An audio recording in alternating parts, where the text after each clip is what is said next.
Ladies and gentlemen, this is David Mirikitani with another episode of Mat Chat. We are brought to you by USA Wrestling, the national governing body for wrestling in the United States, and by Nike Wrestling. Go to athleteps.com for all of your Nike gear. My guest today, no introduction really needed. One of my oldest and dearest friends in wrestling, assistant coach, Arizona State, Lee Pritts. Pritts, thanks for coming back on, brother.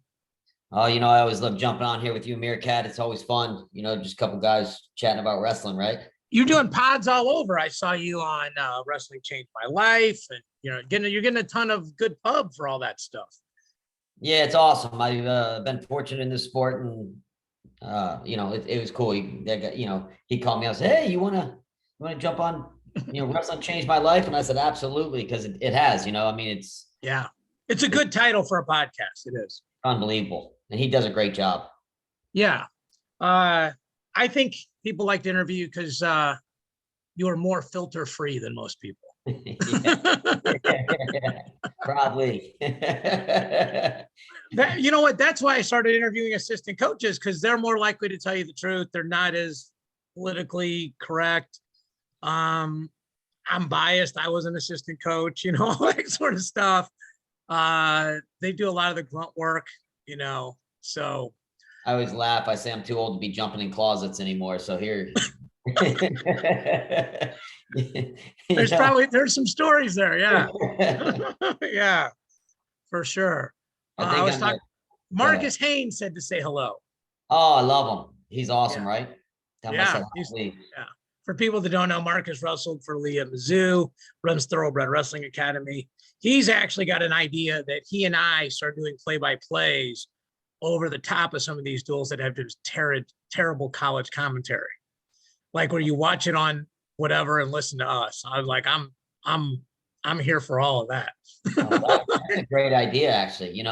Yeah, because most of those guys have, and credit, they're airing it out there and they're getting it out there, but they have people that are commentating that are great at commentating, but they don't know the sport. And vice versa. Yeah. Or just some people that are just doing it because they got to that was part of their class requirement. They got to be on there for 2 hours. That too. I will tell you a crazy commentary story and then we'll get into it. I talked to Peacock and Randy Couture had agreed to do the Olympic trials with me for free. And they said no. Oh, wow. Stop. You can't make that up. They said no. I was like, y'all want to Google this guy real quick before you say no? Like he just wanted to do it. Like, he loves wrestling. He's like, I want to do the Greco. He goes, I could just hang out during the freestyle. I was like, whatever, man. Like, that's bucket list, right? So anyway, I wanted to get a hold of you. Originally, the plan was to talk about it after you guys in Michigan. Yep. And obviously that was shambles of what it could have been and should have been. Nobody's fault, but it is, it was what it was. But I think the last time we talked in person with your whole crew was out there in April, I think, at the golf tournament, and so I kind of want to build on that. One of the things that I see that's really different of you guys for the last couple of years is culture.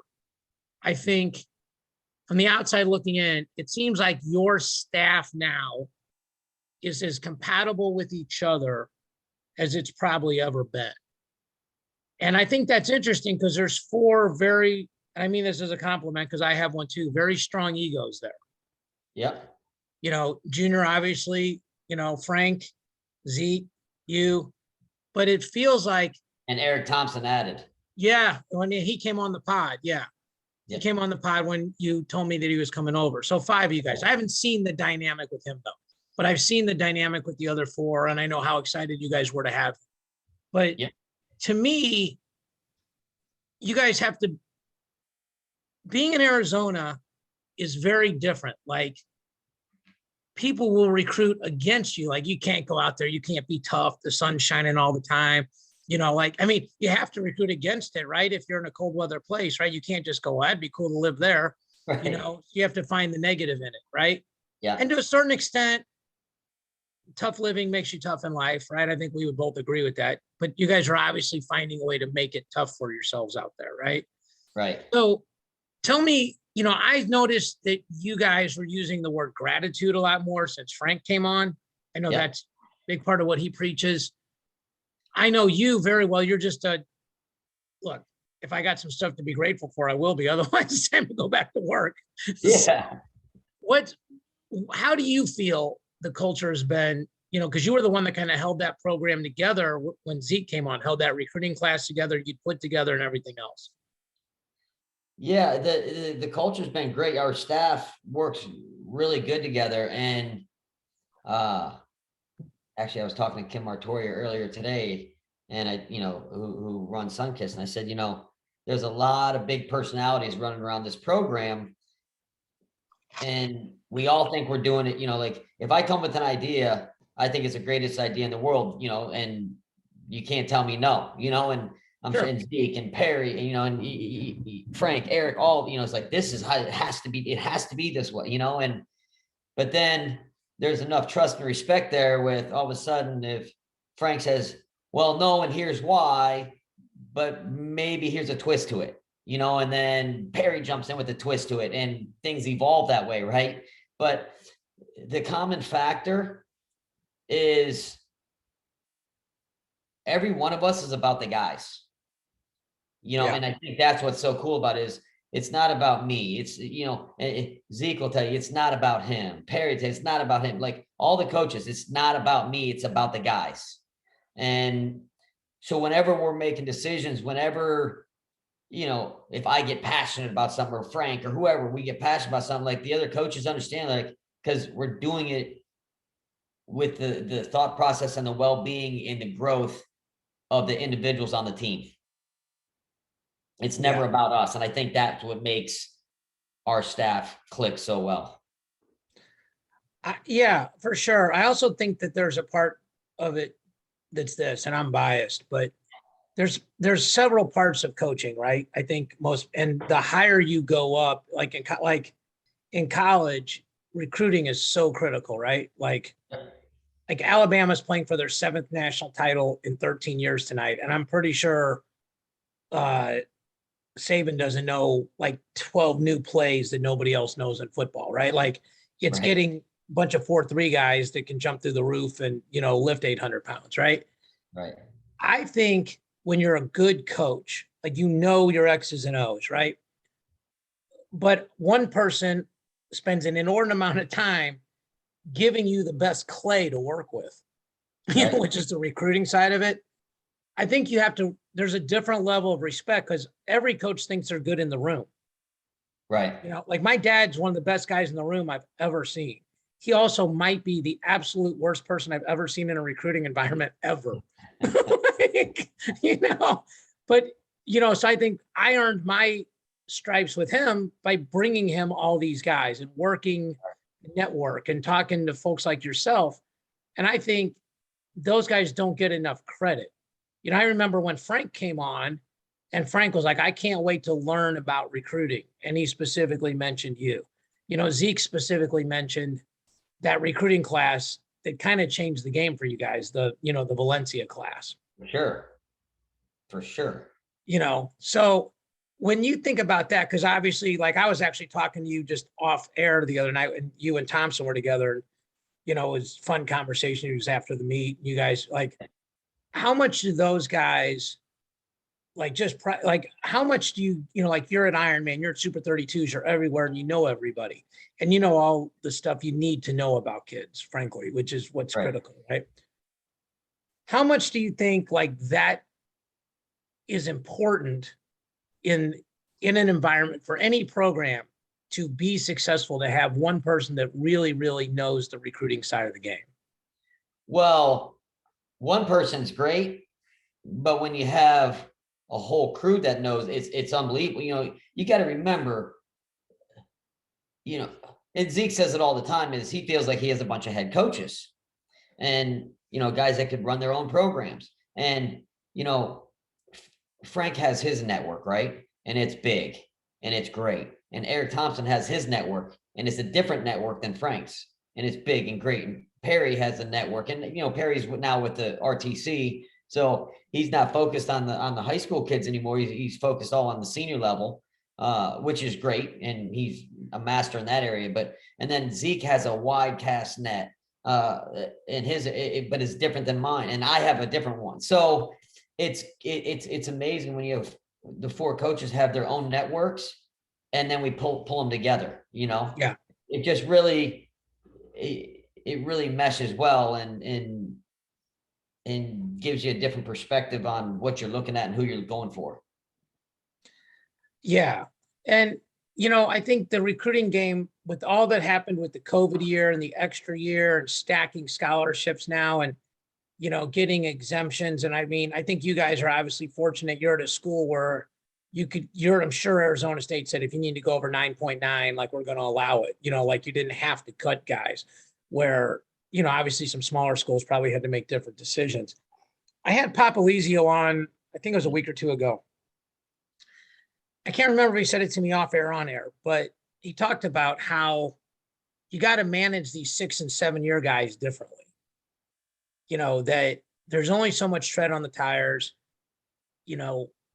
It's difficult to just keep grinding and grinding and grinding with no end in sight. And even if the guys didn't achieve their goal, now it's 1 more year. So you've got, like, especially a guy like Anthony, right? Who, first of all, congratulations, him qualifying, winning the national title for Mexico. And now he's in the world championships. That's amazing. Well, he has one more event. So he won the nationals, is basically our US Open. And so now he has a trials, which is coming up here in a couple of weeks. Okay. So, but he's actually sort of taking like the Miles Amin, Stevan Misic path. Yes. But congratulations for him going this far. Sorry, I didn't have it perfect. But he's also like 7th year senior, right? Yes. Yeah.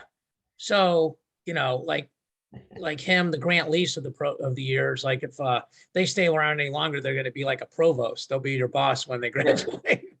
So he might be already. Might be already, yeah. So is he on a different pitch count? Like, do you guys literally take a day off, that kind of thing? Yes, but not because of 7th year. We don't care if you're 2nd year, 3rd year, 4th year, 5th year. We try to treat individuals as individuals. So, there's a time where, we may push it, but, there's a time where we're going to give you time off and recover, or you're a guy like Colton Schultz, who since his freshman year has been wrestling a split schedule. I mean, you got to think, remember that guy went overseas and wrestled in a tournament in between the conference and the NCAAs, which is mind blowing to me. Yeah. Number one, anybody would want to do it. Number two, a freshman said, yeah, I'm doing it. We're like, okay. So again, I think I think Pat's dead on, is you definitely have to do it with your older guys, but in our situation, I believe we have the ability to do it with everybody, and it works really good for us. Yeah. You guys have done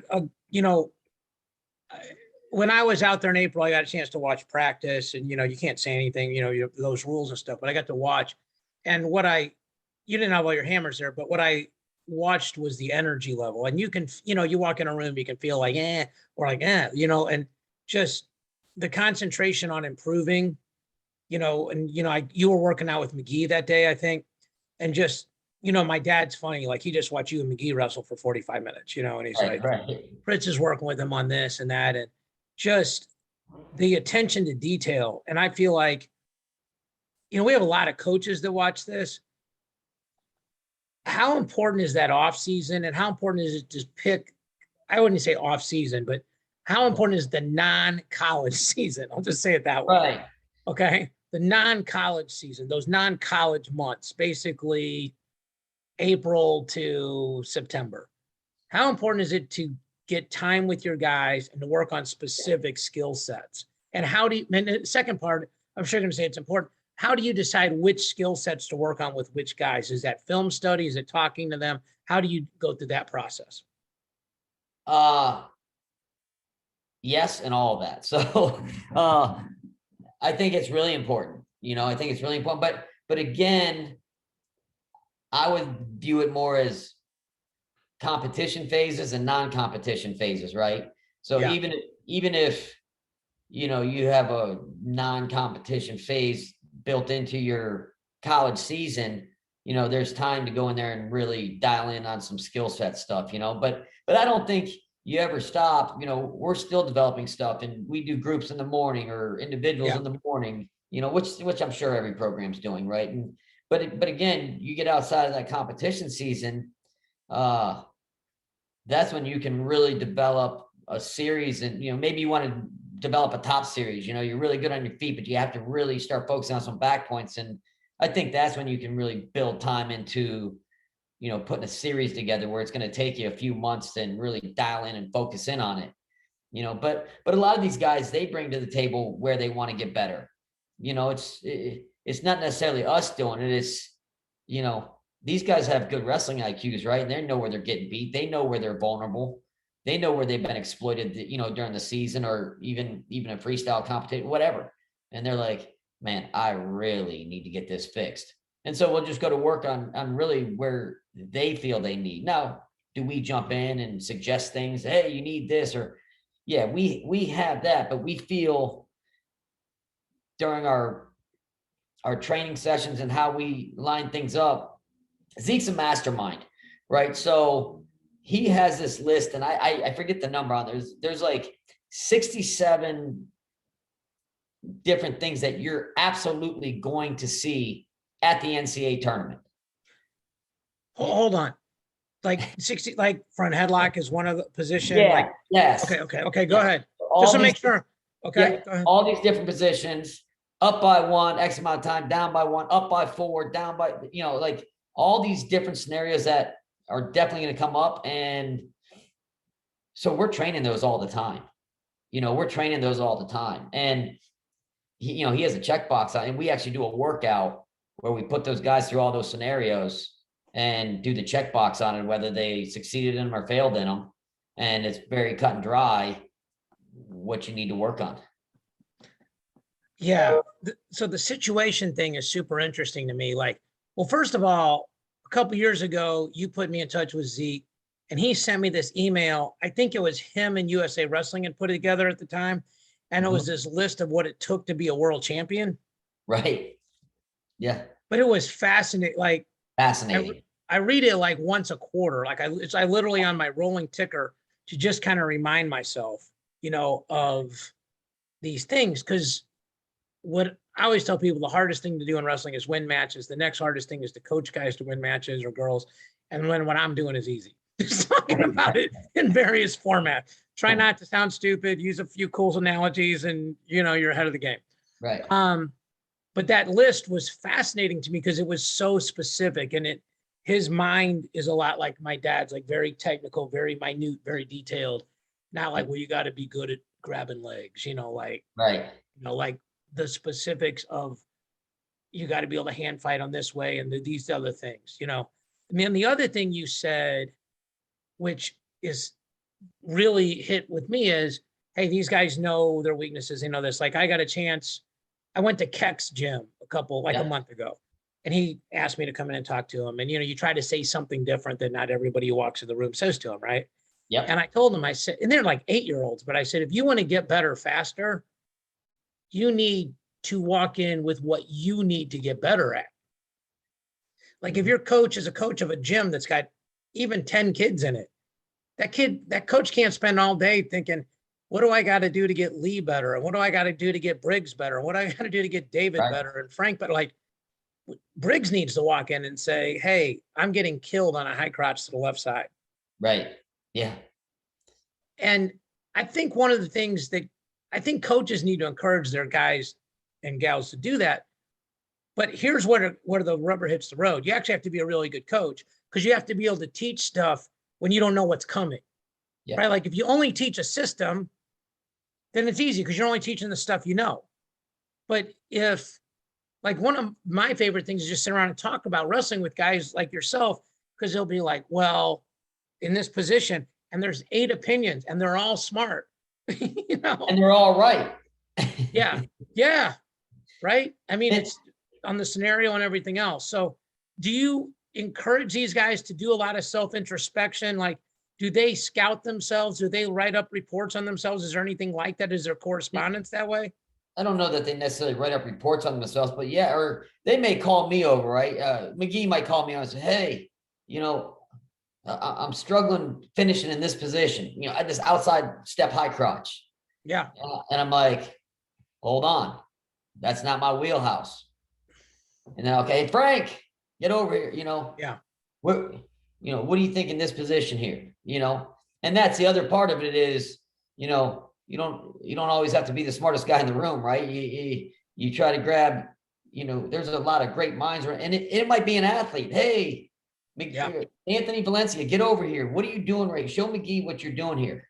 Yes. And that's we have a lot of guys from Brandon Courtney's to, Courtney and Teamer watch a lot of and they'll say they don't, but they do watch a lot of video, but they like to watch all the cool stuff, but they'll watch the Tia of old video doing something, and then they're in the room trying it.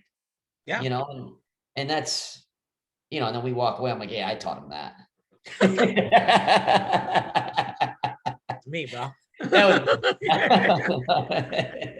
That's awesome. Yeah. No, it is. It's what I heard on, I don't know, on Chael Sonen's has on Facebook or something, his little, I don't even know what you call it. It's the little podcast thing. He does like little 10, 15, 20-minute clips, whatever they are. And those little blurbs. Yeah. Yeah. And I was listening to one the other day, one popped up, and he was talking about the great ones, all the great ones. He said, the things that they have, and I'm paraphrasing, I'm butchering it, I'm sure, but is the great ones really know themselves. They know what they need. They know what kind of distractions they need. They know themselves better than anyone else on the world. So he said, you don't want to mimic that guy, because that's what he's doing for him. Yeah. And he said, all the great ones have that self-awareness.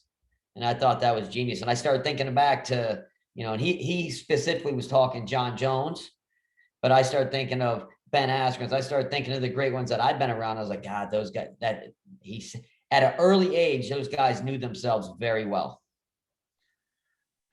I think that's really important. Like I said, a lot of coaches, a lot of kids watch this, and I think that's a thing, right? Like you got to know what makes you tick, obviously it's important to get some sort of warm up, right? But some people warm up too long, or like, you want me to warm up for 17 minutes. I'm like, if I warm up 17 minutes, I'm going to feel tired. Like I just, in my brain, you're like, well, either we got to fix that or you can do it for 12. Right. But we got to land on a happy medium, right? Like, that's right. We should not be arguing 17 minutes before the meet starts. We should be on the same page, right? Right. I mean, that's actually more important too. Like the stress level of coach is mad at me because I'm sitting for 4 more minutes, But that whole thing about know thyself is really, really critical. Like, like I was talking to somebody the other day about public speaking, and they're like, public speaking is terrifying. I'm like, public speaking is not scary for anyone if you let them talk about what they know about. That's right. I said, the reason why public speaking is scary is because we're like, oh, okay, David, you need to explain how COVID-19 is transferred. I'm like, take the L. Circle gets the square. I'm out. But if somebody's like, explain how 9.9 scholarships work or APR works, or that's right. Where other people are financial, like here's how you plan for retirement. You're like, okay, cool. Where's the microphone? Let's go. And conversely, there's other people that would be terrified to talk about wrestling, because they don't know anything about it. Well, one I use is one of my camps. I tell the kids, who's afraid to, when your teacher says you have to give a speech, who hates it? And everyone's, And I said, what if the speech was on wrestling? And right away, that would be easy. Yeah. I said, right, because you're the expert on it in that moment. I said, now, let me ask you this. What if I brought, Zeke Jones, John Smith, Tom Brand, Cale Sanderson, and lined them all up in front of you? You had to give a speech on, Jordan Burroughs. You put all those guys, and you got to give a speech on wrestling to those guys. They're like, no way, I'm out. Yes. I said, I don't blame you. Yeah. Levels to the game, right? Yeah. I agree with you. I think that's, I think that's where people got to get comfortable with themselves, like I think there's so many coaches that feel overwhelmed, like, hey, I got to teach everybody everything. And we had a couple of those years where we had like the Durans and the Jamels and the Senzis and the Bobby Kahns and the Tyler Holloways and the Moorheads and those guys. And what you do realize is if I can set my ego aside, if person X actually does this move better than I ever did it, I need to let person X go work with Lee, because the important thing is Lee gets better. That's it. It's not whether or not I was the one that did it. So like jokingly, like I taught him that sativa. Like it's important thing is that the kid gets better. And I think the other thing that I think adults forget is kids have amazing, I'll clean it up, crap detectors. Okay. Like they can tell when a guy is full of it. Yeah. When they're doing it for the wrong reason, when they're pretending they know something they don't. And, like if you really don't know and you find somebody who knows, a good person will give you credit. Right. Right. Like how many times over the years I'm like, hey man, what do you know about this kid in recruiting? You're like, I don't know, call this guy. In my mind, you still help me. Right. Yeah. Like you can't know every single human being in North America that wrestles, but like, hey, call this guy. He's the guy in that state. He'll tell you the truth. Yeah. Yeah. So I guess a couple of the other things that kind of crossed my mind is this is a unique year. And I feel like you guys have a very interesting team. Like we do the rankings podcast, and right now you don't have a guy ranked first or second. So theoretically, if it goes according to the rankings, you're not going to have a finalist, right? Obviously, we know there's never been in a history of the tournament where all ones and twos made the finals, right? So somebody's going to make the finals that quote isn't supposed to.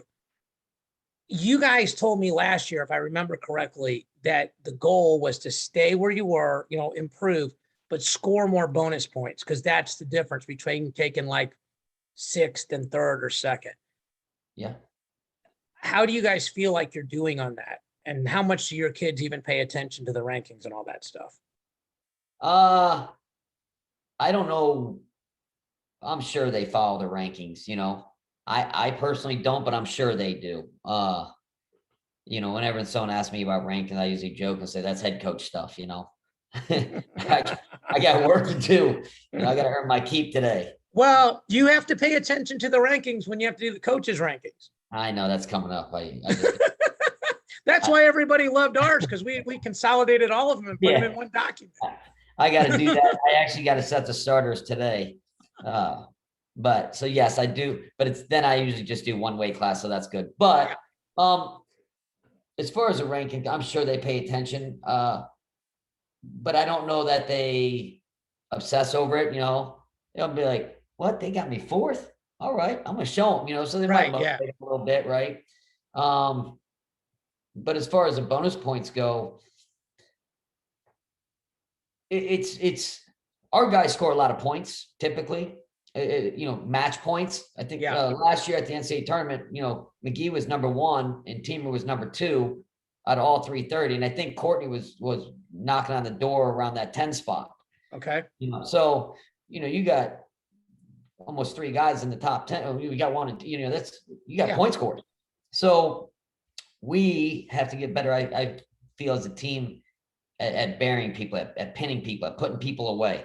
And that's really your big bonus points, right? Those, and I think we're getting better at it, but we still need more, and there's time, there's time between now and March to we get a guy on their back that, we bury them, and we have been scoring more back points this year. We have, but good. We still need to increase our pins. How much of that is just practicing? I remember my brother and I were practice partners, and I was the bigger brother. Like if I put my brother on his back, like a lot of times you just kind of let him go because he's your brother or your friend or something. And my dad would lose his freaking mind. Like you're doing neither one of you a favor. Like he needs to learn to get off his back and you need to learn how to keep him on his back and pin him. How much is literally just if you have to lose your mind on somebody, like put them away, kind of thing. That happens quite a bit in our room. You know? I think it happens most places. Yeah. You know, I don't even know if I'm allowed to say. I went to a high school duel the other day. Okay. I don't even know the rules if I'm allowed to say, so I'm not going to say what team. Sure. But I went to a high school duel the other day. We're recruiting a guy, and it was amazing. They have a big jiu-jitsu background. And it was cool to see the jiu-jitsu built into their wrestling. And the guys that were even young or inexperienced that didn't know how to wrestle were still throwing some wild stuff. Right. Yeah. And then to watch them when they put someone on their back, people weren't getting off. And to see the adjustments, they were making high level adjustments, and you have these kids that were fighting and Gumby and flying all over the place. And these guys are making adjustments. And I was like, it was impressive. It was impressive to watch them be so good in that position. And I think there's an art to keeping people on their back, Yeah. I think it's like there's an art to holding guys down, right? Like, I mean, right. Yeah. But it was impressive to see this high school team to be able to make the adjustments and get all the fall. It was awesome. So yeah, I think it's something that you have to practice and on both sides of it. And yes, there's a lot of freakouts in our room, like, do not let him off his back. Yeah, right. Well, it's almost like a pitcher, right? Like you get him at 0-2, and then you're like, well, I'm just going to throw him a fastball. I don't want to embarrass him. Like, right. Like, what are you doing, right? The jiu-jitsu analogy is interesting because obviously, I do some of that and coach some of that. And those guys on bottom, there's all these like half guard escapes and, getting to your hip and all this other stuff. But for people that don't know, being on your back in jiu-jitsu is not actually a bad thing. Like that's where most of the submissions are. And most of the time, what's crazy is if you go to a jiu-jitsu fight, it's who can get underneath the other guy first instead of on top of the other guy first. But because of that, because the guys want to be good underneath, you have to be good at bolting them down. Because what most guys try to do is slide underneath you. It's called pulling guard, and then either submit you or sweep you, which is basically a reversal, and you get points for that. And most of submissions, I'm not a high level jiu-jitsu player, but over 51% of the submissions are from the bottom, not the top. Yeah. And the most basic ones, arm bars, triangles, things like that are from the bottom. You can do them from the top, but they're more difficult to do. They're easier to do from the bottom. And so when you're used to bolting guys down, and then conversely, like if you're used to wiggling, like most jiu-jitsu guys are pretty good at not getting pinned. You just have to remind them you can't hang out on your back. You have to fight from your side. Yeah. Yeah. But they also will pull guard. You gave me an analogy a long time ago, and I don't know if I've ever said this on the air, but I was telling somebody the other day, I wish somebody had told me this when I was 15. You said, like, some of the best guys to recruit are guys that have a fastball. I said, what do you mean? And you said, it's coming. They can still throw it by you. You said, like, if you got a curveball, slider, changeup, knuckleball, whatever, you're tricking guys.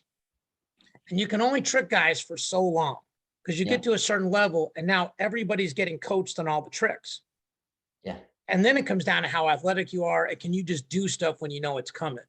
And my dad taught me every pitch, but he didn't just say, look, you just need to go get, like, you got to have 6 ways to get to a leg.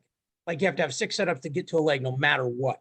No matter what, you got to be able to get to, a sweep and to a high crotch. I don't know if you're the one that made up that analogy or somebody gave it to you, but I think that's important as a coach. Like when you're starting kids in an early age, I get that it's important to teach them a lot of stuff, but they got to have some stuff they can just get to no matter what, right? I agree. And I certainly didn't make that up. I'm guessing, I think I might have stole that from Zeke.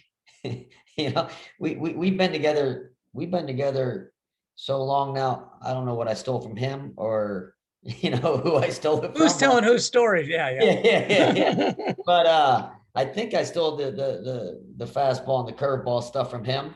But I think, I mean, look at all your great ones that have always been able to get to something, have always been able, it might be different for each person, but they've all had something that you're like, man, you're not going to stop this on like, like it's going to be very difficult to stop, you know, who are you? You're gonna have a hard time stopping Jordan Burroughs' double leg, right? Yeah. Snyder snatch single, Yeah. John's low single. Yeah. But what happens is, right? So what happens is those guys keep evolving, right? Jordan Burroughs, let's use him for, he kept evolving. His single legs became deadly, and he had him on both sides. And I remember when he started doing a sweep on the left, you know, like he started getting deadly on both. So you're spending all the time to shut down the double, and now all of a sudden he's picking you apart with singles, you know? So yeah, those guys that have that fastball and makes the opponent worry about that fastball, now they really start opening them up to the curveballs. Yeah, it's a perfect example. You have to sit on the fastball. So when the curveball comes in or the changeup, you're off balance, right? Right. So if you're coaching guys, is it just a matter of finding something they're very comfortable with and then just getting them amazing at it? Is it just that simple? I'll use McGee in this one. Okay. McGee has a great double leg, you know, and he's had it for years. You know, we didn't teach him a double leg. But when he got here, there was times where he would hit it and it looked beautiful. And then there's times he's hitting it and bouncing off people. And it took a while to understand, like, what, you know, but he didn't really understand when he was hitting it or how he was hitting it. He just knew, oh, there's legs kind of close together, I'm going, you know. And then we started working hard sets with him, you know, and he was already doing it, but he didn't know he would do it. Like when he would hit it hard, nice and beautiful, he was already doing it, but he didn't know he was doing it. Right. It wasn't conscious. Yeah. It wasn't a conscious decision. So now he's using it in his setup routines. And, you know, and the thing is, he's fast and he's powerful. So they have to respect him, right? They have to respect his speed and power. So now when he's coming at you with his setups and getting those hard sets, you're having to react. And then now he's knowing when to pull the trigger. And so it's really, his timing's getting good on it, but it's again, is it what we taught him? No, he was already doing it, but now we made it conscious for him. Yeah. And the other part of it is, by the way, there's 3 other things you can do off of this, right? Right. Like, you know, like for us, when we had Duran, like he had as good of an elbow off as I ever saw in our room. But it's like, hey, when that guy steps it back, you go low single to the other side, you know, or you can go fake and then you snap because he's going to be off balance and you go to your short offense. Like, right. You know, it's like, but you said that's still his fastball, right? And it's just, I think that's important. It's interesting because you know, when you were talking about the guys that were so good at stuff, I'm older than you. My hero growing up was Dave Schultz. Oh, yeah. But I think this makes sense to me. And it never dawned on me till now. I think that's why I like Dave Schultz wasn't good at one thing. Right. So he didn't like Dave Schultz. You know, the guy I would compare to in that era was like Kenny Monday, because they're a little bit, you know, like Kenny Monday. I don't want to any way discredit that Kenny Monday didn't have a million moves, right? But there was a couple things he was phenomenal at, you know, and could get to those holds, where Dave Schultz is like, you just grab me how you want to grab me and then I'll take you down. Right. You know? Yeah. At least that's what it looked like. Like, I don't care. I'm comfortable everywhere. But I think he was kind of a unicorn, right? Like that's not really how most guys win. Like most guys win. Most people win. I don't want to discriminate, but most people win by being really good at something, dictating, I'm going to wrestle you from the position I'm really good at as often as possible, and then make you react, make your reactions predictable, and beat you to the spot of those things. Yeah. That's what Ben did so well, right? Askren? Yeah. He did 100%. So well. You know, it wasn't that he, you know, he didn't have a fastball, right? But he was going to fake you and step to your legs, you know, as many times as needed until he got into wrestling positions, you know, and then he would get into the wrestling positions, and he kind of made wrestling boring for himself because he knew what you were going to do before, because he was putting you there. He was setting the traps. Yeah. He was putting you into those positions, and he'd say, yep, gotcha, going home, you know, and it was incredible to watch. You probably use the word holds and traps more in your vocabulary than almost any coach I know. And it's interesting to me because it's a different thing. Like most people talk about positions and techniques or skill sets or attacks. And holds to me is different. Like, okay, once I get here, I know what my hold is, and I know all the variables off of it. You know, like Kellen Russell told me one time about Sergey, like if he puts you in a 2-on-1, it's over, because he knows the 9 things you're going to do, and he has the 9 things waiting for you. Right. Like, so Yeah. like once that holds over, it's like, it's a wrap. Like, might as well just, punch to the end of the story. Right. So one question I want to ask you, and then I want to thank you for something on the air. If you had to give yourself advice, say go back to 10 years ago or 15 years ago, Lee, knowing what you know now, because you and I talk a lot off the air about our maturation, even at our age, like how we've handled things differently where we wouldn't have handled it the same way. That's a nice way. We handle things with more maturity now. What would be a piece of advice you would give yourself? Well, it's funny. I'll go back and say that, and I make jokes about it now. And even what I've learned over the last 10 years, right, is I want to always go back and apologize to everyone I coached in the first 10 years, because I said, God, I was terrible, and it was funny because I've talked to a few of those guys. I'm like, dude, and they were like, no, but you were so passionate. You were doing everything you could with what you knew then. I said, yeah,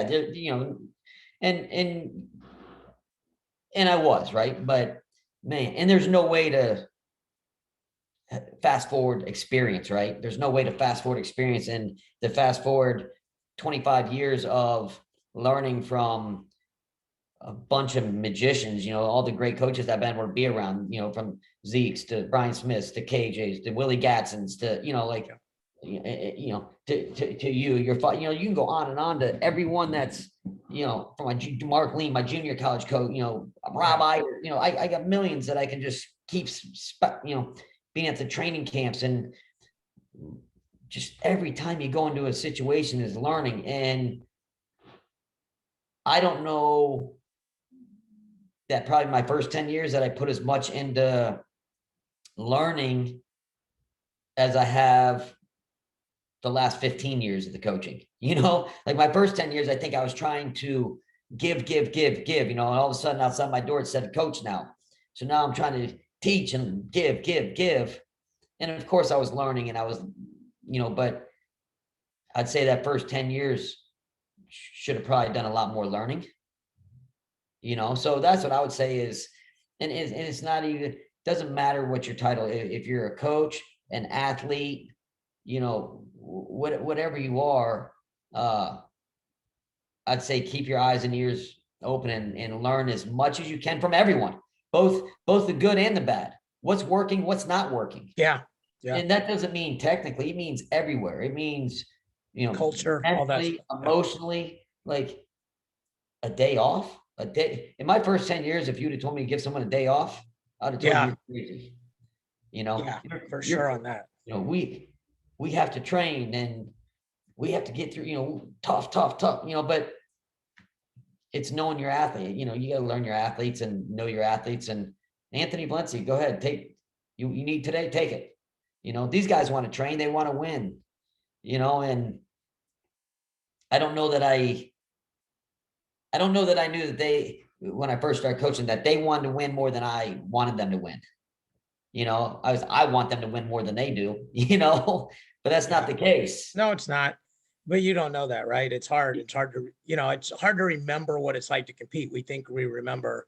I mean, it's like, I remember when I did jiu-jitsu again, and I was like, people eating in front of me annoyed me again. And I'm like, you forget that, right? Like, like every time you eat, you're like, I wonder how much I weigh right now. Like, you don't, especially a guy like you're in great shape. It doesn't matter what you weigh, and you're not fat, but you just stop thinking about that.